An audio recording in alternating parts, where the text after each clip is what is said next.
입니다. 레위기 19장 19절에서 우리 인숙 집사님 25절까지 읽어주시면 우리 26절부터는 다 같이 읽을게요. 자, 인숙 집사님 부탁드립니다.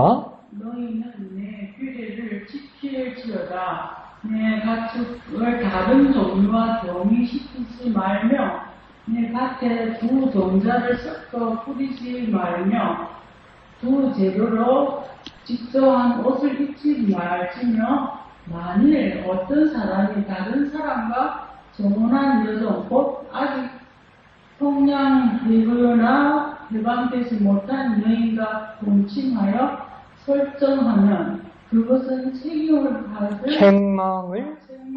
받을 일이라. 그러나 그들은 죽임을 당하지는 아니하리니 그 여인이 해방되지 못하기 때문이니라. 그 남자는 그 속건제 제물 곧 속건제 순양을 회막하면 여호와께로 끌고 올 것이요 제사장은 그가 범한 죄를 위하여 그 속건제의 순양으로 여호와 앞에 속죄할 것이요 그리하면 그가 범한 죄를 사함받으리라. 너희가 그 땅에 들어가 각종 과목을 주거든 그 열매는 아직 하여가지 못한 것으로 여기되 곧 3년 동안 너희는 그것을 하여가지 못한 것으로 여겨 먹지 말 것이요 넷째 해는 그 모든 과실이 거룩하니 여호와께 드려 찬송할 것이며 다섯째 해는 그 열매를 먹을지니 그러나 너희 그리하면 너희에게 그 소산이 풍성하리라. 나는 너희의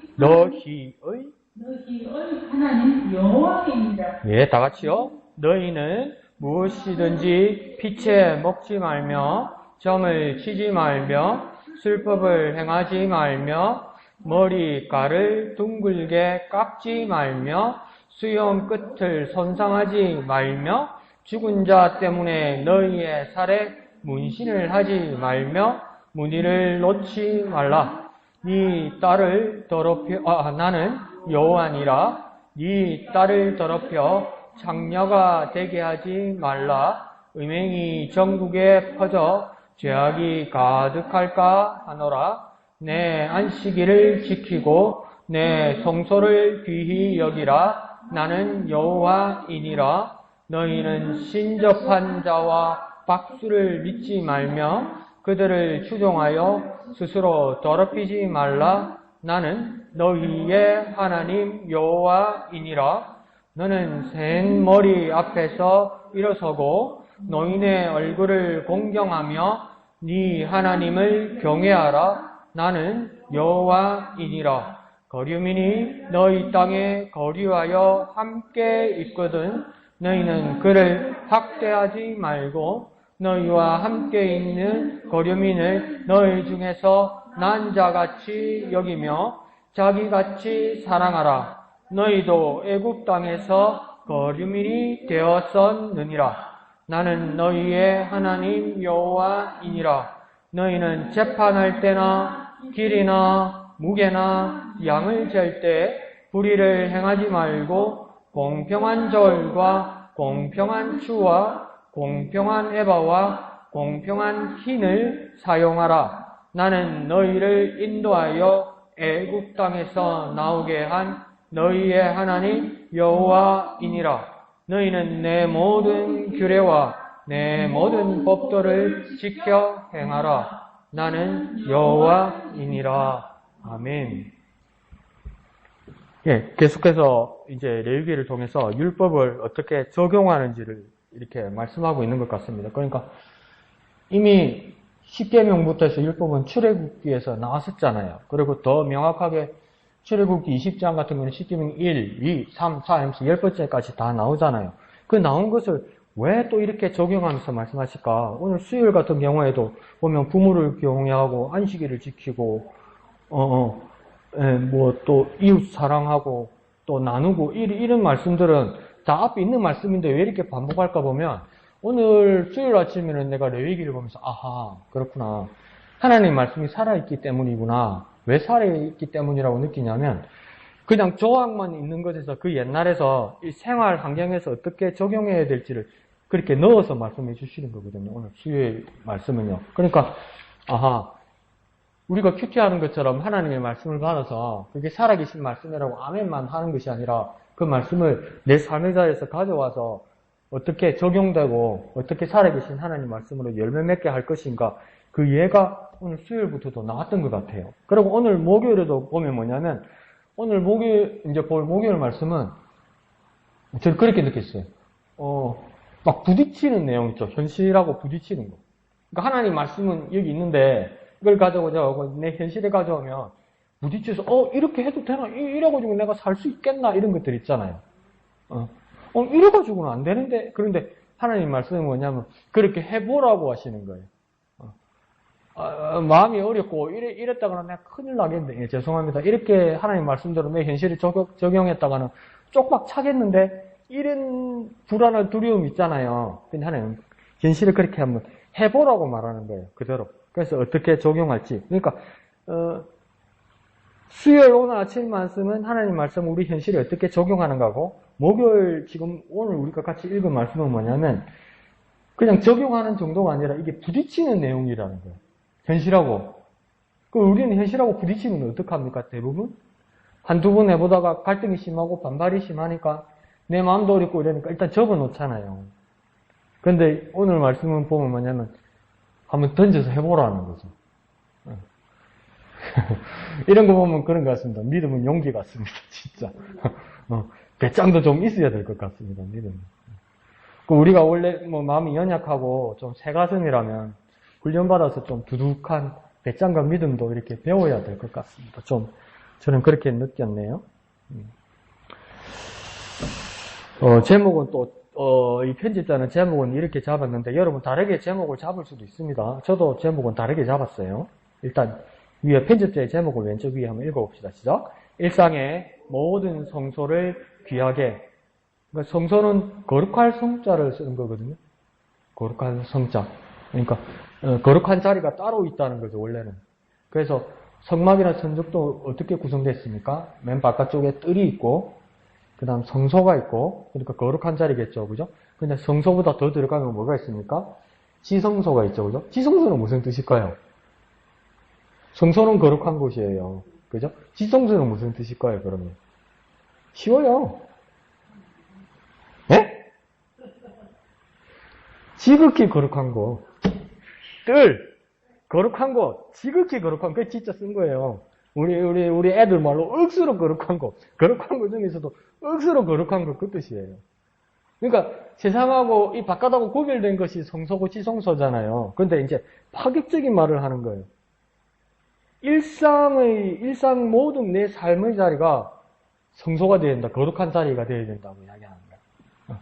그러니까 확산되어야 되는 거죠. 확산돼요. 내 삶이. 그러니까 예배의 시간과 자리에 와서 이제 예배 정말 신령과 진정으로 영란 진리로 예배하는 거 정말 중요하죠. 그런데 하나님의 우리를 향한 하나님의 의도는 뭐냐면 이 지극히 거룩한 시간과 장소에 와서 정말 예배하고 이게 여기서 끝나는 게 아니라 확산되기를 원한다는 거예요. 우리 삶으로 퍼지기를 원한다. 그렇게 제목을 잡은 것 같아요. 네. 나름 또 기발하게 잘 잡은 것 같아요. 밑에 그거 한번 볼까요? 두 줄로 된 개요 한번 일상에서 한번 읽어볼까요? 시작. 일상에서 거룩하게 살아야 하는 근거로 하나님이 이스라엘을 애굽에서 건져내었던 사실이 거듭 제시됩니다. 가나안에서 거룩한 삶은 출애굽에 대한 신앙 고백이어야 합니다. 그래서 애굽이라는 곳이 나온다, 그죠? 애굽에서 나와서 광야로 와서 하나님의 법을 받았으니까, 그리고 약속의 땅 가나안을 지금 향하고 있으니까 왜 거룩하냐면 애굽에서 건져내었기 때문에 거룩하다는 겁니다. 그러니까 떼어내서 애굽이라는 그 자리에서 하나님의 백성 이스라엘을 떼어내서 여기로 옮겨놨다는 겁니다. 그 하나님 보실 때 이 애굽이라는 자리는 어떤 자리라는 겁니까? 거룩하지 못한 자리라는 거죠. 부정한 자리라는 거죠. 그래서 창세기 다음 성경이 뭡니까? 출애굽기죠. 나갈 출자 쓰는 겁니다. 애굽에서 나왔다는 겁니다. 그러니까 세상에서 나와야 거룩하다는 거예요. 세상에 나와서 이제 하나님의 백성으로서 거룩해서 하나님 법으로 지배를 받고 예배의 삶이 되는데 여기서 끝나는 것이 아니라 뭡니까? 이걸 가지고 세상으로 또 나아가야 되는 거예요. 그러니까 세상에 여기서 물들지 않게 해서 하나님께서 이렇게 건져내 오셨는데 출애굽 시켰는데 그럼 하나님 이 자리에서 하나님의 법으로 예배로 거룩하게 되어서 여기 머무는 게 아니라 또 어떻게 됩니까? 이걸 들고 세상으로 나가야 된다는 거죠. 그걸 말하는 거죠. 그래서 오늘 우리 세 번째 불렀던 찬양도 3절에 어떻게 됩니까? 주와 함께 동산에 거니는데 여기 머물기를 원하는데 주님께서 뭐라고 하신다니까? 할 일 많은 세상에 나가라고 명하신다고 그랬잖아요. 내가 주님의 동산에 머물려고 하는데 이 은혜 가운데 머무르게 하는데 여기에 머물는 것으로 끝나는 것이 아니라 뭡니까? 할 일 많은 세상에 나가라고 명하신다. 주님께서 명령하신다 그러잖아요. 그 모습들이 또 같이 있는 겁니다. 그래서 오늘 본문에서는 뭡니까? 일단 아직 도착하지는 않는데 하나님 다 광야에서 미리 말씀하시는 겁니다. 가나안 땅 안에 들어가서 정착할 건데 또 이거 광야에서 있던 거하고 전혀 다른 환경이 될 거다. 그때 어떻게 살아야 될지 말씀하시는 거예요. 그럼 우리도 그러니까 어릴 때 막 하나님 은혜 받고 막 성령 충만 받고 이러면 뭡니까? 학교에서도 공부도 안 하고 맨날 교회 생각도 하고 맨날 기도하고 싶고 그래서 아침에 학교 가기 전에 교회 와서 기도하고 또 점심시간에 몰래 학교 담 넘어와서 교회 와서 또 기도하고 또 뭡니까? 학교할 때 또 와서 또 기도하고 그러면 목사님 와가지고 막 뭘 하면서 사택에서 뛰어나오고 집에 안 가라! 엄마한테 전화 온다 교회로 집에 가라! 애들 후두까 내고 막 그랬잖아요. 그래도 교회 오고 싶었다고요. 교회 오고 싶었다고요. 이 교회를 떠나기 싫었다고요. 네. 그런 적 없었어요? 저만 별났는가 보네. 와! 그랬는데 여기만 머무는 게 아니고 이제 뭡니까? 이 기쁜, 이 감사하고 이 놀라운 은혜를 가지고 나가서 내가 어떻게 살아야 될지 하나님 말씀하는 겁니다. 그래서 우리가 어릴 때 사춘기 때는 뭡니까? 그걸 적응을 못해서 와, 세상이 적응 못하겠다. 하나님 은혜를 너무 받으니까 그때 너무 어리석어서 하나님 은혜 받으니까 세상에 적응 못하겠다. 학교도 못 다니겠다. 학교 가면 뒤에 막 얄궂은 선생님들, 얄궂은 친구들이 막 얄궂은 소리하고 교회에 대해서 비아냥대고 그러면 내가 막 못 주고 못 받는 내가 어떤 생각까지 한 줄 아세요? 고등학교 때? 이렇게 내가 학교 다니다가는 세상에 거룩하지 못한 세상 학교에 내가 물들어서 내 믿음 못 지겠다 싶어서 검정고시 치려고 그랬어요. 학교 그만두고. 그 엄마한테 맞아 죽을 뻔했어요. 검정고시 치려고 그러다가. 그런 저의 어떤 어리석은 그러니까 어린 생각도 있었단 말이죠. 그런데 하나님께서는 뭐냐면 애굽에서 다시 건져내어서 광야에서 하나님 법으로 훈련시키면서 결국은 가나안 땅으로 들어가야 되는데 그 땅에는 그냥 비어있는 땅이 아니고 하나님과 반대되는 생활 방식과 신앙 방식과 모든 방식들이 있는데 거기서 그 부딪히는 것에 대해서 어떻게 살아야 될지 말씀하시는 거예요. 우리 아이들은 어떻게 적용할 수 있을까요? 한번 이야기를 해봤으면 좋겠습니다. 한번 해볼까요? 자, 이양덕 집사님 한번 해주실까요?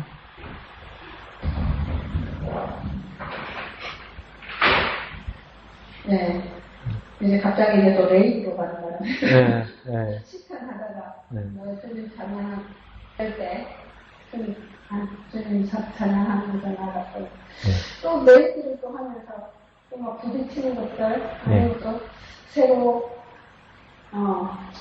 하나님, 하나님의 주제에 또 맞춰 나가야 되겠다는 생각들을 들었습니다. 네. 그래서 19장을 하면서, 오늘 아침에는 또 보니까 막 또 10대명, 거기서 뭐 이런 것도 있었고요. 오늘 말씀에는 저는 이제 35장, 35장, 너희는 재판할 때나 길이나 아무거나 양을 잴 때 불의를 행하지 말고 공평한 저울과 공평한 추와 공평한 에바와 공평한 흰을 사용하라. 이걸 하면서 읽으면서 이게 저와 뭐 적응이 되는지 안 되는지는 확실히 모르겠는데요. 그래서 저도 이제 이렇게 언니 가게를 도우면서 그래요. 물건을 팔 때 처음에는 딱 그냥 고정 금액으로 이렇게 손님들한테 대하면서 팔아요. 그런데 우리 한국 사람들이나 뭐 중국 사람들이나 뭐 이런 사람들은 깎잖아요 그냥. 뭐라고요? 깎아버려. 아, 깎아달라고 그런다고. 비싸다고. 네. 그래서 이게 지금 이제 몇 분 왔다 갔다 하는 손님 보면 그 사람이 이제 사람 인식이 되잖아요. 그냥 잘 나는 대로 우리는 정찰입니다. 깎습니다 하는데도 사람 깎는 사람들이 있거든요. 그러면 이제 그런 사람도 오면 이제 어떤 데는 금액이 있는 건 할 수 없는데 금액이 없는 거는 제가 어쨌든 올려서 먹는 거예요. 그냥 그 사람 아니까 어차피 또 이만큼 또 깎아요. 그러면서 오늘 이 말씀을 보면서 그래 물건을 팔면서 이거 공정하게 공정하게 이렇게 해야 하는데 우리가 물건을 팔면서 이제 재값은 받아야 되니까 이것도 그 사람과 이렇게 뭐라 그럴까 좀 제가 그게 하는 게 아닌가 하는 생각도 들고요. 그래서 오늘 아침에도 손님 한 분 왔는데 또 그분이에요. 그러다 보니까 이제 가격이 붙어 있는 거는 할 수 없이 그 가격으로 그 가격에서도 똑같아요. 그래서 가격이 안 붙은 것도 또 한 두 개 또 넣을 수 있잖아요. 그러면 그랬는데 그래요. 나는 완전히 경사를 하면서 이렇게 하나님 뜻 안에서 어쨌든 거기서 양산이 아닌가 이렇게 하나님한테 죄송합니다. 네, 감사합니다. 자, 우리 나눔을 하는 거니까 우리 이양득 집사님 입장이 한번 되어봅시다. 이런 손님이 오면 어떻게 해야 될까요? 그 세상이 바뀌어서 옛날에는 그죠? 크게 부르고 그래서 내가 손해 안 보는 선에까지 깎아주면서 그렇게 이제 장사 거래가 오고 갔잖아요. 근데 이제 세상이 바뀌어서 웬만하면 다 정찰제잖아요. 정찰제. 가격이 정해진 거잖아요. 그런데 아예 또 옛날식으로 사는 분이 있고 또 외국 손님들도 옛날 한국의 정보를 가지고 와서 그냥 원하는 대로 가게 주인이 원하는 대로 당을 다지면 바가지 쓴다는 것은 어때 옛날 걸 배워와가지고 무조건 깎아야 된다고 생각하는 사람 그렇게 고집부리는 사람이 있다. 그러면 진짜 아니 이때는 이제 진짜 이양득 집사님이 돼서 우리가 이야기를 해봐야 돼요. 그러니까 이양득 집사님 그래야 됩니다. 그러면 안 됩니다가 아니고 내가 만약에 이양득 집사님으로서 손님을 받는다. 근데 진짜 원래 가격대로 불러서 이 사람이 깎는 대로 깎으면 내가 원가도 안 내고 손해를 매번 본다.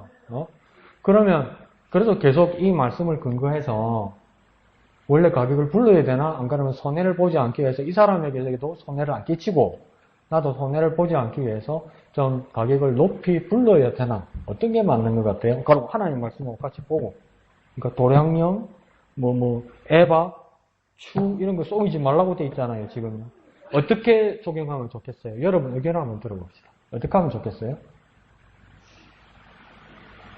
지정주세요. 어떻게 하면 좋겠어요? 저는 그런 망사를 많이 봐서 먹고 있는데 그래도 만나있는 망사리 같은 경우는 더 이상 안 됩니다 하고 인간을 주고 안 됩니다. 더 이상 안 됩니다. 안 됩니다. 정찰 가격이 안 되는가 싶어도 자기 마음에 드는 거 사거든요. 그렇게 안 된다. 다른 것도 어떻게 인숙 집사님 어떻게 했으면 좋겠어요? 인숙 집사님 구경해봤잖아요. 그 손님 어떻게 하면 좋겠어요? 인숙 집사님 같으면? 좀 올려서 불러야 된다. 그래야 이 사람도 바가지 쓰는 건 아니고 가게에 우리 입장에서도 손해보는 건 아니고 딱 나도 눈치를 끌까는 나도 그럴 것 같기는 한데 근데 이양도 예. 근데 또 이게 가게라는 것은 이윤이 있어야 되는 거 아니에요, 그죠? 정당한 이윤, 그러니까 바가지가 아니고 그걸 위해서는 그러니까 원칙은 아는데 원칙은 우리가 다 모르는 게 어디 있어요, 그죠? 원칙대로 사람들이 살아주면 되는데 모든 인생에는 변수가 있고 사람들 중에는 참 희한한 사람들도 있잖아요. 근데 지정희 주사님 말씀하시는 것처럼 이 선 이상, 그러니까 원래 정설대를 부르고 이 선 이상 우리는 깎아줄 수 없습니다. 이러면 그건 뭐냐면 종업원이 그렇게 이야기할 수 있어요. 그 엄청나면 커라. 그건 종업원이 할 수 있는 거예요. 나는 월급만 받으면 되니까. 근데 사장 입장에서 내가 타죠. 또 그게 그렇게 되는 거야.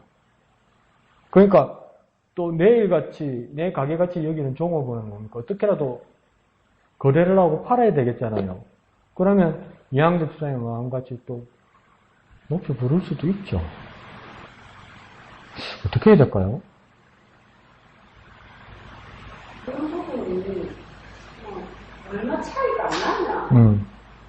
그거를 하겠는데 그 사람은 완전 우리 월가 일하고 확 깎아버리니까 확 깎아버려가지고 막 그렇게 해버리고 본인이 뭐 이렇게 리폼을 해야 되는 그것까지 우리 보고 책임지라 할 정도로 이렇게 난 이거를 사면 리폼을 해가지고 그거를 수수료를 줘야 된다는 식으로 무대한테 그것까지 할 정도로 막 해버리니까 이제 좀 그렇더라고요. 집사님 상황을 모르면 근데 또 그분은 자기 나름대로 자기가 단골이라고 생각할 거 아니에요, 그죠? 그러면 이제 집사님 입장만 안 가고 제가 멀찍이서 보면 이양덕 집사님이 남이면 저는 또 함부로 뭐라 말하겠습니까? 집사님이 버릇을 잘못 들이네, 그 사람을 또 이렇게 생각이 드는 거지. 근데 그게 그렇게 저처럼 생각할 수 없는 게 그래 내 가격이 안 맞으면 우리 가게에서 사지 마라 그렇게 할 수가 없다니까요. 이 불경기에 고객이 있고 거래하는 사람이 있어야 된다니까요. 사기 싫으면 사지 마라 그렇게 할 수 없어요, 그게 사실은. 그러니까 고민이죠. 어떻게 해야 될까? 진짜 고민되네요, 그죠? 그래서 우리 이제 우리가 그만큼 깨네. 거의 우리 원가로 팔리는 원래 목적에는 수치가 안 된다 이거죠, 그죠? 네. 그렇죠. 안 된다고 해도 그 사람은 무엇이도 그냥 해버리니까. 어려운 이야기예요. 근데 그렇게 말씀을 읽었는데 답이 안 나오네. 현실이 그러니까 지금 오늘 본문에서도 보면 부딪히는 게 있다 이 말이에요. 부딪히는 게 있다. 이걸 이 현실에서 어떻게 할 거냐 계속 물어보는 거죠. 근데 우리가 그냥 가볍게 이 말씀을 넘기면 어떻게 생각하겠습니까? 이양도 지사님처럼 마음에 이렇게 부담이 없으면 아니 그건 그거고 이건 이거고 내가 결과적으로 속인 게 없는데 이건 내가 잘못한 것이 아니다. 그렇게 그게 안 된다는 거예요. 마음에 이양도 지사님 마음에 하나님의 말씀을 받았으니까. 그러니까 그 부담만 해도 지금 하나님의 말씀이 영향을 받는 거죠. 계속 부담만 해도 영향을.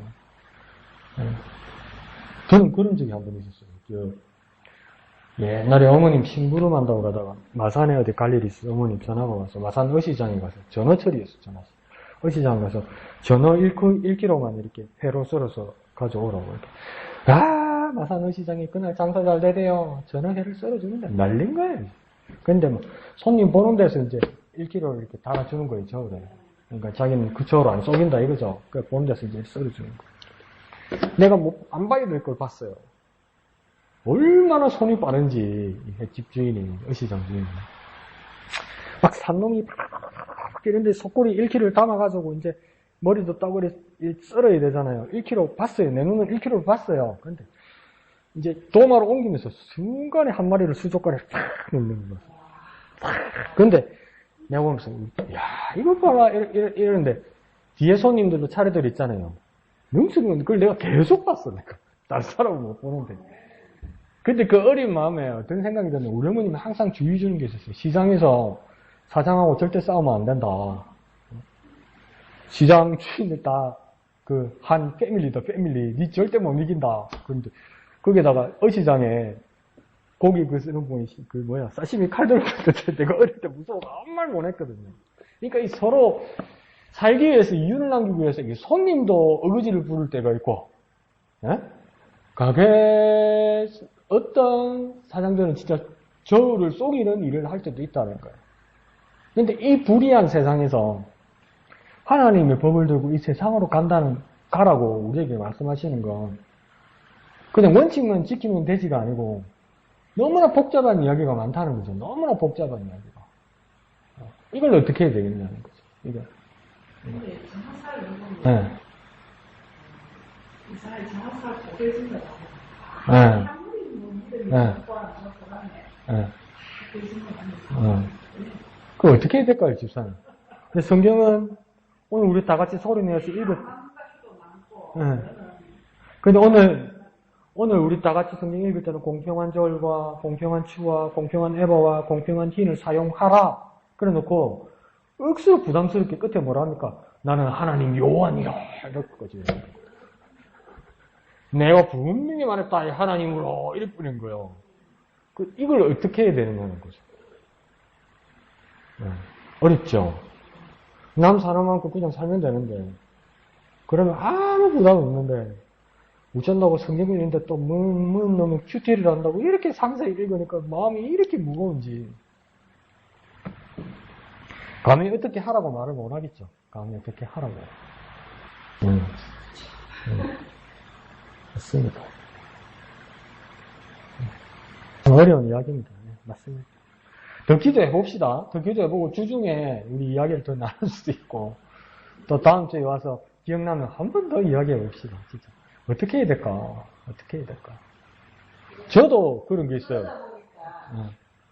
이제 가격을 이제 붙이게 되면 이제 언니는 전차 가격을 이렇게 이제 이 금액이 있잖아요. 하다 보면 그 금액이 있는데 워낙 이제 깎는 사람들이 어르신애들은 다 깎아요. 맨날 어르신애들은 안 깎을 돈이 없는데 그냥 그러다 보니까 어쩔 수 없이 1, 2천 원은 붙이고 몇 개를 금액을 붙이는 거예요. 그러다 보면 이제 어떤 그날 정찰대로 이제 사고 가시는 분들은 이제 그 금액대로 사고 가시는 분들은 이제 언니가 뭐 다른 선물 사은품 같은 거 몇 개를 이제 더 낀가지고 그 사람한테 손에 안 가지고 이렇게 넣어주고 그러는데 터무니없이 깎는 사람들은 한 5, 6천 원씩 안 그러면 7천 원, 8천 원 가지고 왜 사거든요.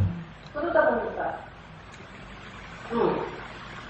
좀 언니가 조금 높이 어쩌면 만 원짜리는 한 12,000원, 13,000원 붙이자. 이들은 합의가 되거든요. 성호경이 있다. 합의가 되는데 뭐 이렇게 2, 3,000원씩 좀 붙이가 이제 찍으면 없는 거죠 그냥. 근데 참 현장에는 어려움이 있다, 그죠? 어려움이 있고 미국에 유학 가 있던 우리 친구한테는 이야기를 하다가 이야기를 들었는데 우리 컴퓨터 있잖아요. 컴퓨터에 우리 애들이나 쓰는 컴퓨터 있잖아요. 거기에 보면 컴퓨터를 켜면 저절로 막 그림이 나와가지고 내가 이제 마우스나 타이핑만 하면 이렇게 내 찾고 싶은 거 하고 싶은 거 다 하잖아요. 근데 원래 컴퓨터는 그런 게 아니고요. 저절로 돌아가게 하는 프로그램을 원래는 돈 주고 사야 돼요. 근데 그게 비싸요, 원래는. 근데 우리나라는 뭐냐면 컴퓨터를 사면 공짜로 다 넣어줘요. 다 넣어줘요. 근데 그 원래 컴퓨터 회사에서는 그 돈 주고 사길 바래요. 그래서 우리나라에서는 컴퓨터 사는 사람은 어느 바보가, 프로그램을 누가 샀냐, 이 바보야. 공짜로 딱 끼워주는 건데, 이러거든요. 근데 우리 친구가 미국에 있던 우리 친구가 깜짝 놀랐대. 그러니까 우리나라로 치면 이마트, 미국에 가니까 월마트에 가니까 쇼핑을 하고 이렇게 계산하러 가는데 그 윈도우란 프로그램 진짜 돈 주고 사더래요. 돈 주고 사더래. 그리고 책값이 워낙 비싸잖아요. 책값이 워낙 비싸니까 우리나라는 대학교 앞에 복사가기가 돈 엄청 벌거든요. 왜냐면 책 한 권을 복사값으로 복사를 하고 책을 만들어서 그렇게 싸게 보급을 해요. 어떨 때는 책이 절판이 돼서 더 출판을 안 하는 책이 있고 그러니까 공부를 많이 하는 학생일수록 책 복사인 거에 책꽂이에 많이 꽂혀 있어요. 네? 그러니까 원래 출판사 책이 아니고 어떤 한국 학생이 자기 방에 복사한 책을 꽂아놨다가 신고당할 뻔했대요. 그 도둑놈이라고 그러는데 돈 주고 안 사서. 근데 우리나라는 뭔 도둑이야, 복사비 주고 샀다니까. 그게 아니래. 그러니까 인식이 다른 거죠. 그거 큰 사고 한번 날 뻔했어요. 그 왜 큰 교회들 성가대 있잖아요. 성가대 준비실 가면 그 악보 있잖아요. 악보. 그거 다 돈 주고 사야 된다네 원래? 네. 돈 주고 사야 된다네? 그럼 제 생각에도 그걸 왜 돈 주고 사? 컴퓨터가 다 있는데 그거 프린트 뽑으면 되지. 근데 그 서울의 어느 교회는 단속 걸린 교회도 있고요. 미국 교회는 그게 큰일이 난대요. 그럼 뭐가 옳다 그러다를 떠나서 그게 남의 저작권이나 남의 권리를 침해한다고 그 사람들은 여기거든요. 그게 그 사람들이 더 옳다 그러다 저도 그렇게 말할 수는 없을 것 같아요. 그런데 이게 이 가운데 있는 우리가 엄청 이 갈등과 딜레마를 느낀다는 거예요. 저도 컴퓨터 같은 경우에 뭐 어제 TV에 재밌는 프로그램 했다더라, 재밌는 드라마 했다더라, 영화 했다더라 그러면 어디서 쭉 다운로드 받아가 보거든요. 다 걸린대요. 돈 주고 봐야 된대요. 뭘 돈 주고 봐요, 목사님. 재방송도 하고 다 하는데 아니요. 돈 주고 봐야 되니까. 뭐가 맞는지는 모르겠는데 내 양심이 뭐가 맞는지 몰라. 네가 잘못하는 거지. 이럴 수도 있는데 네, 이한규 집사님의 고민이 저에게도 같이 오네요. 이거 참 계속 기도해 봅시다. 네. 목사님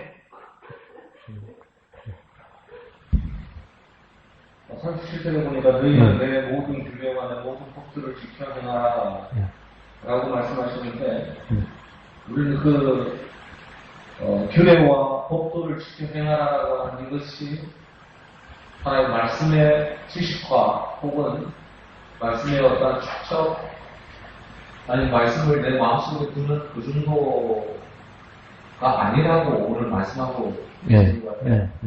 삶 속에 행동으로 변화시키라는 거죠. 근데 어떻게 보면 오늘 19절부터 시작되어지는 이 부분들 속에서 하나님의 성품이 거룩이라고 하는 그 성품이 어떻게 보면 분리라고 하는 모습으로 우리들에게 적용되어지는 것 같아요. 23절에 너희가 그 땅에 들어가서 그 사람들하고 같이 다르게 살아가는 거죠. 그 사람들하고 똑같은 모습이 아니라 다른 모습으로 살아가라고 지금 명령하고 있는데 그 거룩의 모습이 나타나는 부분들이 하나님께만이 아니라 플러스 바로 내 이웃, 내 사람들에게 오늘 본문에 보면 32절에 보면 노인 그리고 34절에 보면 거류민 또 20절에 보면 노예, 그러니까 해방되어지지 못한 여종 어떻게 보면 전부 연약한 지체들이거든요. 심지어는 29절에 보면 딸, 그 당시에 여자의 그 위치라는 것이 그런 사고 파는 그 정도 수준밖에 안 되는 것 같아요. 모두가 다 연약한 지체거든요. 어떻게 보면 우리가 거룩이라고 하는 것이 하나님께만 거룩하다 혹은 말씀을 많이 한다 그게 아니라 그 말씀이 내 속에서 삶으로 나타날 때는 내 이웃들에게 내 삶의 현장에서 내 삶에 만나는 많은 사람들에게 내 행동과 내 말들이 어떻게 보면 하나님의 거룩함을 표현할 수 있는 그런 모습이 되어져야 되는구나라고 하는 그런 생각을 하게 됩니다. 물론 우리가 행동이라고 하는 것과 안다라고 하는 것 참 일치시키기는 힘들긴 한데 그 거룩이 표현돼야 할 자리는 네, 이웃들입니다. 어떻게 보면 나의 거룩이 표현되어져야 할 자리는 내가 만나는 사람들이다 라고 하면서 생각합니다. 예. 네. 감사합니다. 예. 우선 거룩이라는 부분을 목사님께서 말씀해 주셨죠. 근데 세상으로 들어가서 거룩을 보이는 모습, 그 부분에서 내 삶이 보여야 된다고 목사님 말씀해 주셨습니다. 그래서 세상으로 들어가도 뭡니까? 거룩을 지키기 위해서는 구별되어야 되는 것이죠. 구분이 되어야 되는 거죠. 니 예수 믿는가 안 믿는가 모르겠다. 라고 일요일 아침에 이 가게 문을 와닿는 어디 갈 데가 있어서 어디를 가는데 뭐 어디 갈 데 있다. 그 니 손에 든 거 그거는 뭐가 가방 안에 아무것도 아니다. 성경책 같은 니 교회 댕긴다. 이래 되면 이게 내가 평소에 어떻게 살았다는 거예요. 그냥 섞여서 그냥 그렇게 살았다는 거죠. 그러니까 내가 교회 다니고 예수 믿는 사람이라 말 안 해도 내 삶이 세상 안에 살아도 이제 예수 믿는 사람처럼 그렇게 구별되어 있었어야 된다는 거죠. 내 삶 가운데서. 근데 하나님께서 걱정하시면서 오늘 본문에서 가나안 땅에 들어가면 저 사람들은 하나님을 모르는 사람들은 어떤 식으로 살 거라고 하나님께서 계속 걱정하시면서 말하냐면 저 사람들은 혼합하면서 살 거라고 이야기하는 거예요. 다시 쉽게 말하면 섞어서 살 거라는 거예요. 섞어서. 그래서 처음에 이야기할 때도 다른 종류들과 교미시키고 두 종자를 섞어 쓰고 또 두 재료로 직주한 옷을 입고 요즘 같으면 이게 다 잘하는 거잖아요. 유전공학적으로 생물학적으로 우생종을 만들기 위해서 이렇게 유전공학 하는 것들 같잖아요. 그리고 요즘 옷 같은 경우에 순수 옷이 어디 있습니까? 다 합성섬유지. 이거 다 하지 말라는 거잖아요. 그럼 하면 안 되겠네, 이제. 이거 어떻게 이해해야 돼요? 이건 그 뜻이 아니고 자꾸 섞으려고 한다는 거예요. 세상은 막 그렇게 얽히고 설켜서 목사님 지난주에 말씀하셨던 것처럼 태종 이방원이 정몽주한테 구슬리면서 이런 한들로 어떠하리 저런 한들로 어떠하리 이 칡놀크처럼 얽혀서 그렇게 우리 인생이 사는 거지. 에? 그렇게 이야기하는 것처럼 지금 이 가나안 땅에 있는 하나님 모르는 백성도 다 그렇게 산다는 거예요. 그런데 하나님께서 우리에게 뭘 원하기로 했냐? 거룩한 삶. 거룩한 삶은요. 그들과 구별되는 삶. 그 세상 가운데 살지라도 하나님의 법으로 구별되는 삶을 살아야 된다 이거죠. 그걸 삶으로 보여줘야 되고 또 사람들에게 영향을 미쳐야 된다는 거죠. 근데 이게 얼마나 나는 23절부터 25절까지는 도저히 이 말씀이 이해가 안 가요. 가만히 생각해 보세요. 가나안 땅에 들어갔어요. 들어갔는데 뭐 어쩌라고 나무들이 심겨 있고 가수원이 있고 열매가 맺더라 말이죠. 무화과도 달려 있고 포도도 달려 있더란 거예요. 그러니까 이스라엘 백성들이 얼마나 할렐루야 하겠습니까? 40년 넘게 날라오는 그렇게 하나님이 잘해준데도 그딴 식으로 여기서 까자 부시랭이나 내놔주고 만나 우자다가 만나 매철에 주던데 먹었더만 막 식중독 걸려갖고 죽게 만들고 그런데 막 심심한 과일들이 달려있으니까 이거 뭐 하나님께 쓰신 땅이니까 딱 먹으려니까 하나님 뭐라고 그러세요? 아직 할례 받지 못한 것이니 먹지 말라고 이야기하는 거니까 무슨 과실이 무슨 열매가 할례가 어디 있어요? 할례는 뭐 하는 겁니까? 남자애들한테 주는 그게 할례 아닙니까? 살 이렇게 하는 거. 근데 무슨 각 중에 할례 받지 못한 열매들이라면서 먹지 말라는 거야. 얼마 동안요? 3년요. 그러니까 포도고 뭐하고 썩어 나자빠지게 내버려 두라는 거예요. 왜? 거룩하지 못하기 때문이래요. 할례 받지 못했기 때문이래요. 구별되지 못했기 때문이래요. 자신 있습니까? 여러분 이사 갔는데 집 마당에 포도하고 무화과 나무가 달려있어서 이게 주렁주렁 달려있어요. 근데 그거 눈으로만 보고 3년 동안 먹지 말라면 안 먹을 자신 있습니까? 말도 안 되잖아요.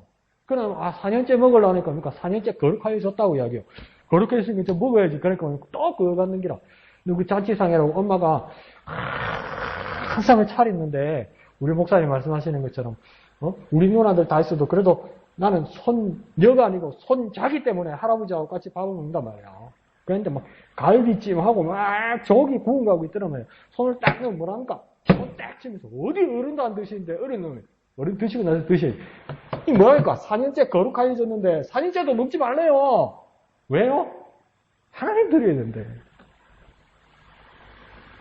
언제부터 먹으라고요? 5년째. 나는 이해가 안 가는구나. 이해 갑니까?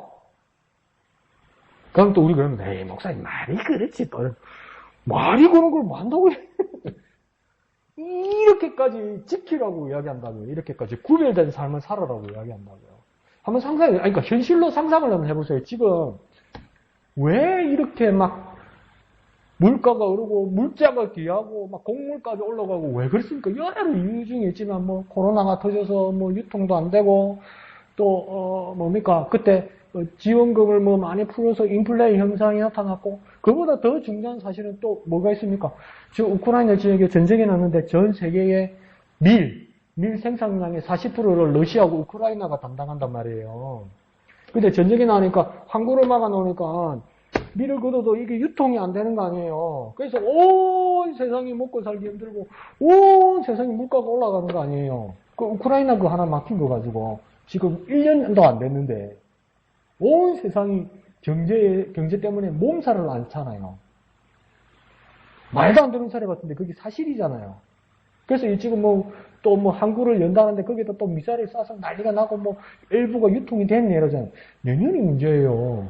지금은 공무를 그러지만 종자를 제대로 못 뿌렸잖아요. 전쟁 때문에. 항구를 열어놔도 유통이 될 게 얼마 없어요. 이제 또. 1년도 안 됐으니 이 난리가 난다고요. 근데 여러분 4년 동안 버틸 자신 있습니까? 근데 이 법을 주셨다고요. 이 법을. 그럼 5년째 먹으라고 준다고요. 그래서 내가 밑에다가 연필로 약하게 말아 써놓은 줄 아세요? 나는 뭐 먹고 그래놨다가 뒤에 뭐라 했냐면 이건 가난한 사람 거고 들어올 때 새로 심었을 게다. 이스라엘 사람도 내가 이딴 식으로 생각했다니까. 그거는 먹어도 되겠지 이렇게 생각했다. 근데 그게 어때 나락입니까? 나무가 자라야 되는데 몇 년 사이에 얼마나 자라겠습니까?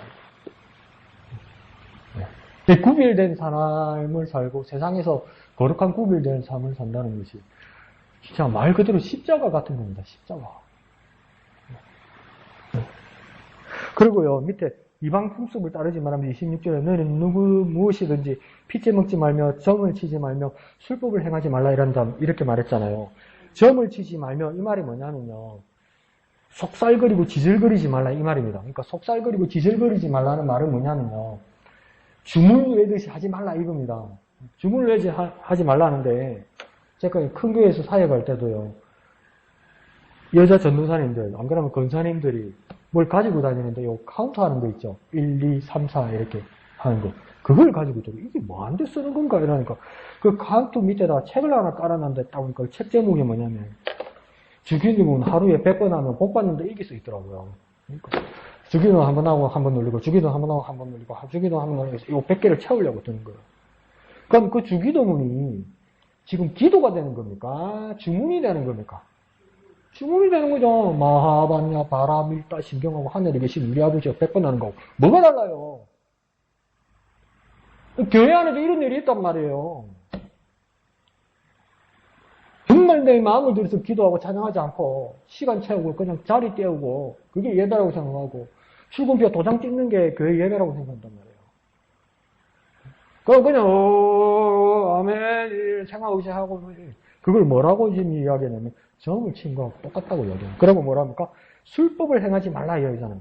근데 이거 보면서 깜짝 놀랐네. 술법을 행하지 말라 할 때 이게 뭔 말이냐면 여러 뜻 중에 뭐냐면 이 술법을 행할 때 이 사람들이 가난한 사람들이 뭔 쓰는 방법을 쓰냐면 구름을 보고 점을 쳤대요. 구름을 보고.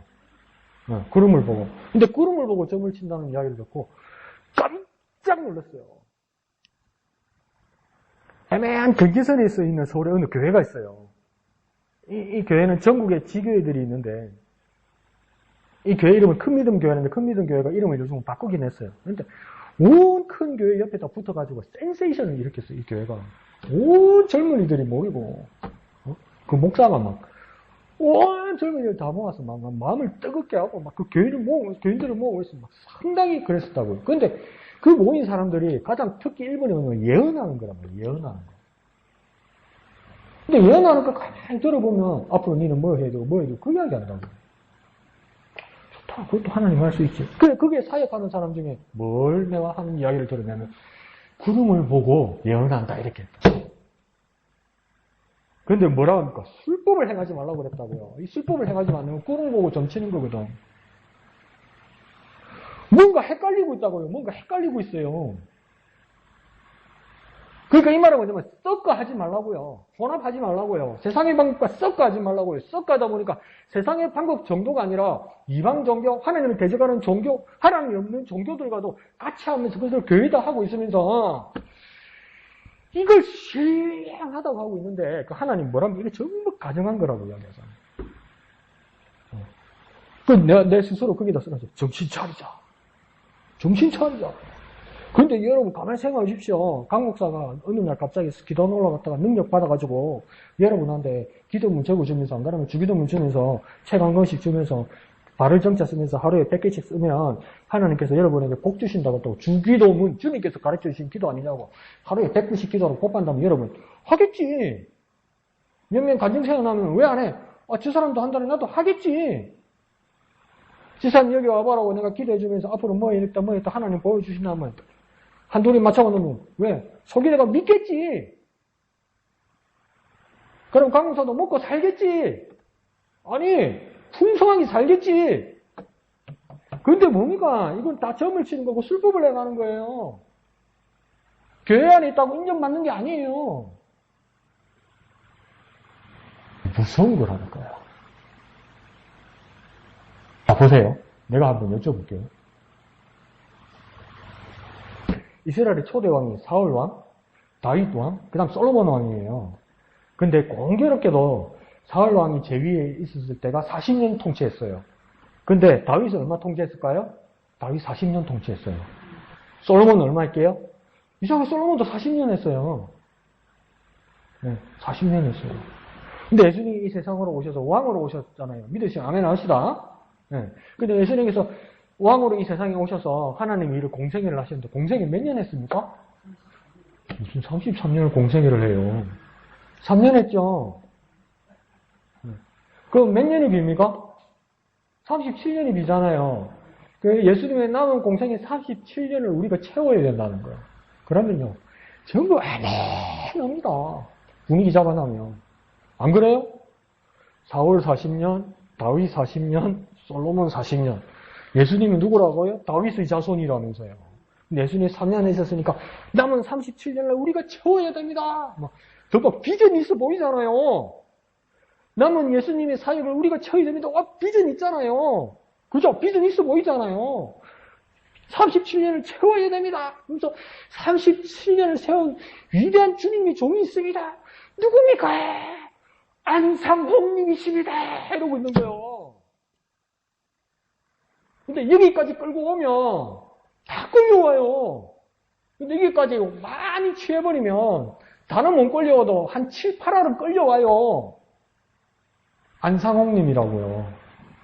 하나님에게 안상홍님이 37년 하고 돌아가셨다고요. 그래서 그 사람이 하나님이라고요. 이걸 내가 시험해봤거든요. 몇 사람한테. 안상홍 이름만 빼고 다 아멘 합니다. 다 아멘. 안상홍이라는 이름만 빼고 37년 채워야 된다고 막 마음에다 펌프질 하니까 다 끌려오더라고요. 안 끌려올 것 같죠? 안상홍이 이제 말해주시니까 에이 아니다 이러지. 다 끌려옵니다. 웬만한 사람 다 끌려옵니다. 근데 뭡니까? 진짜 거룩한 삶은 정기적이고 그거고 하면서 혼합해서 섞여 사는 게 아니라고요. 목사님 말씀하는 것처럼 세상에 가 있대 거룩한 삶으로 구별되어야 된다고요. 뭐 다 하는 건데 다 좋은 건데 그러다가 이게 뭡니까? 교회까지 들어오고 교회에서 물들어서 또 바깥으로 가서 또 엉뚱한 짓을 하고 이렇게 돼버리면 안 된다는 거예요. 거룩해야 되는 거예요. 그 거룩해질 수 있는 방법이 뭡니까? 목사님 맨 나중에 아까 처음에 말씀하셨듯이 마지막 절 내 규례와 내 모든 법들을 지켜 행하라. 나는 여호와니라. 규례와 법도라고 이야기했잖아요. 이 규례와 법도라는 것이 여러 뜻이 있지만 그냥 하나님의 법이란 말 아닙니까? 하나님 법이란 말인데 이거는 어떤 말이냐면요. 성문서란 말이에요. 성문서란 말은 뭐냐면 책에 써 있다고요. 글자로 써 있다고요. 누구도 빼도 박지 못하게 하겠다고요. 그러니까 이게 하나님 법이라면서 내 기분이나 내 마음이나 내 해석으로 하는 게 아니라고요. 그러니까 법 조항대로 하는 거라고요. 있는 조항 그대로 내 생각에 내게 하나님이 내게 주신 감동을 따라 그게 하나님 규례와 법도가 아니에요.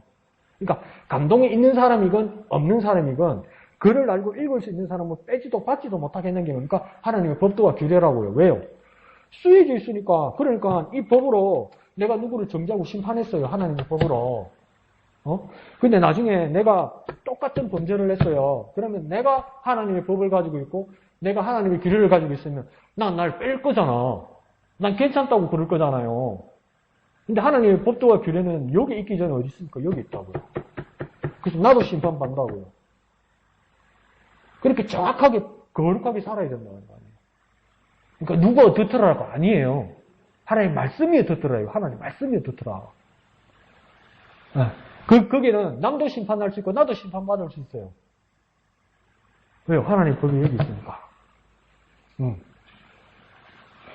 이 말씀을 받아야 되니 얼마나 이게 마음이 무겁습니까? 근데 하나님 뭡니까? 그렇게 살아야 된다고. 거기 가서 그 부딪히는 일에 대해서 하나님의 법도와 규례를 들고 하라는 겁니다. 그러니까 어떻게 해야 되겠습니까? 기도도 기도고 또 어떻게 해야 되겠습니까? 하나님의 말씀을 봐야죠. 봐서 적용해야죠. 읽고 적용해야죠. 내 삶에다 여기다 얹어놓고 적용해야죠. 그게 큐티고 그게 말씀 묵상의 삶입니다. 목사님 이거 어떻게 되겠습니까? 내 생각에는 그런 강목사 말 믿지 마세요.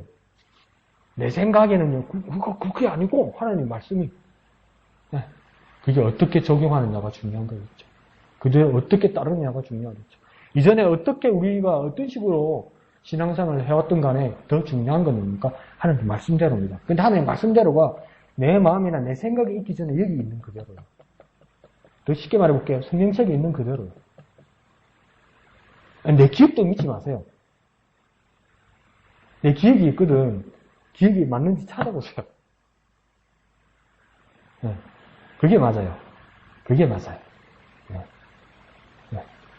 세상과 구별되는 저와 여러분 되었으면 좋겠습니다. 그래서 하나님 거룩한 삶으로 나아가는. 이양주 이사님 거는 좀 더 기도해 봅시다. 진짜. 참 마음에 고민이 많겠다. 그런 생각이 듭니다. 제 입장에서는 그렇습니다. 어떻게 결정하시든 집사님 편입니다.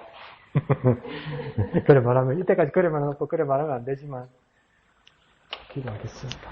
그래서 더욱더 거룩한 삶으로 나아가는, 그러나 세상에서 거룩한 삶으로 나아가는 저와 여러분 되었으면 좋겠습니다. 저는 그렇게 또 여러분 주신 말씀에 대해서 그렇게 말씀드렸지만 제 제목은 따로 있었습니다. 제목은 뭡니까? 나는 여호와니라. 나는 여호와니라. 이게 제일 무거웠어요. 나는 여호와니라. 하나님 조목조목마다 말씀하시면서 끝마다도 해도 좋고 안 해도 그만이고 해도 좋고 이게 아니고 하나님 계속 못을 박는 것처럼 구절 끝마다 나는 여호와니라. 내가 분명히 말했다. 하나님으로. 내가 하나님으로 분명히 말했다. 그게 막 마음에 큰 부담이 옵니다. 저는 그렇게 신실하거나 성실하게 하는 말씀을 지키는 사람은 아닙니다. 그는 다음 주에 그렇게 말씀드리겠는데 여러분과 같이 우리 연약한 부분들을 같이 안고 어루만지면서 주님 앞에 더 훈련받고 나아갔으면 좋겠다. 그 말이지. 그렇게 다 같이 기도하며 나아가는 저와 여러분 되시길 부탁드립니다. 1절만 찬송하신 후에 기도하고 마치도록 하겠습니다.